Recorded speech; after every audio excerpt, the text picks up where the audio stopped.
ছাত্র জনতার গণ অভ্যুত্থানের মুখে প্রধানমন্ত্রীর পদ ছেড়ে শেখ হাসিনা দেশ ত্যাগের পর দেশব্যাপী চলেছে ব্যাপক ভাঙচুর ও অগ্নিসংযোগ। দুর্বৃত্তদের হাত থেকে রক্ষা পায়নি দেশের ক্রীড়াঙ্গনও। সরকার পতনের দিনই বিকালে ব্যাপক ভাঙচুর চালিয়ে ধ্বংসস্তূপে পরিণত করা হয় ঐতিহ্যবাহী ক্লাব আবাহনী লিমিটেড। একই সময় ধ্বংসযজ্ঞ চালানো হয়েছে শেখ জামাল ধানমন্ডি ক্লাবেও। চলেছে ব্যাপক লুটপাট। ধানমন্ডি ৮ নম্বরে শেখ জামাল ধানমন্ডি ক্লাবের অফিস ও সভাকক্ষের এসি, চেয়ার, সোফা, কম্পিউটার সহ সবই নিয়ে গেছে হামলাকারী দুর্বৃত্তরা। অফিস কক্ষে সংরক্ষিত মূল্যবান কাগজপত্র আগুন ধরিয়ে দেওয়া হয়। ক্লাবের প্রায় প্রতিটি জায়গায় চলেছে ভাঙচুর। সরকার পতনের পর বদলে ফেলা হয়েছে ক্লাবের নাম ফলকও।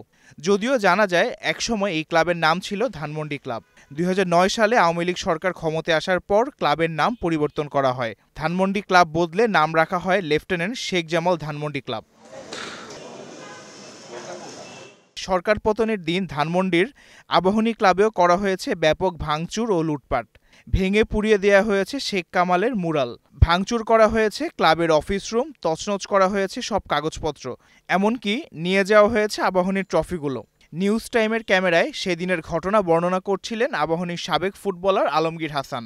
হঠাৎ করে এই গেটে আমার টেলিফোন করলে, আলমগীর ভাই তাড়াতাড়ি আসেন, এখানে তো লোকজন ভাঙচুর শুরু করেছে। আমি আসতে 1-200 হুন্ডা নিয়ে এসে কিছু দুষ্কৃতিকারী, তাদের আমরা চিনি না, কখনো দেখি না, এরা কারা জানি না, তারা এসে লুটপাট শুরু করলো। আর আমরা যখন সেভ করতে গেলাম তখন বলে আপনারা প্রশাসনের ছত্রছায়া থেকে এখন আপনারা কেন? তা আমার জান রিস্ক নিয়ে আমরা ক্লাবকে রক্ষা করার চেষ্টা করছি, আসলেই পারি নাই।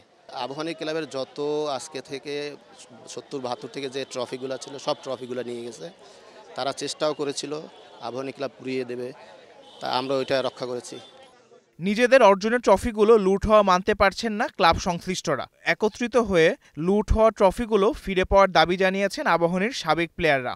আমারও একই আকুতি থাকবে যে যারাই এগুলো নিয়ে গেছেন কিংবা যে কোনো মাধ্যমে হোক, এই ট্রফিগুলো আমরা যদি আবার ফেরত পাই এবং ক্লাবের যথাস্থানে সেটা যদি আবার শোভা পায়, আমার মনে হয়, আমরা জানি না আমরা কে সবাই 60-এর উপরে অনেক ম্যাক্সিমাম প্লেয়ার, কে কতদিন বাঁচবো, বাট আমার মনে হয় যে এটা আমাদের জীবন সময় যে অর্জনটা ছিল, সেই অর্জনটা যদি আবার দেখি যে এখানে পুনঃস্থাপিত হয়েছে, সেটাই হবে আমাদের জন্য সবচেয়ে বড় পাওয়া। সরকারকে ক্লাব পরিচালক কাজী এনাম আহমেদ অনুরোধ করেন ক্লাবের নিরাপত্তা নিশ্চিত করার জন্য।